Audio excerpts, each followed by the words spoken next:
Hello, boss. We are PCB Assembly manufacturer in China. Right now, we are in reflow soldering process. Yeah, let's look at this. Normally, for the reflow soldering process, there are 6 different temperature. But right now, for us, we have 10 different temperature. For first, this is a preheating stage, and second, this is a constant temperature stage, and third, this is the reflowing stage, and the fourth, that's the cooling stage. So you will have look at this machine, and for prototyping and media or mass production, that is okay for our customer. And yeah, let's look at the final products. Yeah, have a look at this.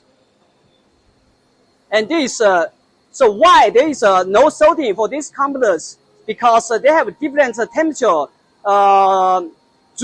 So normally for this machine, these components, they only like 240 degrees. But for these components, it has 260 degrees. So you have a look at these products. It's very amazing and very nice. So if you have any PCB assembly inquiry or you have any other questions, please leave a message to us. Thank you.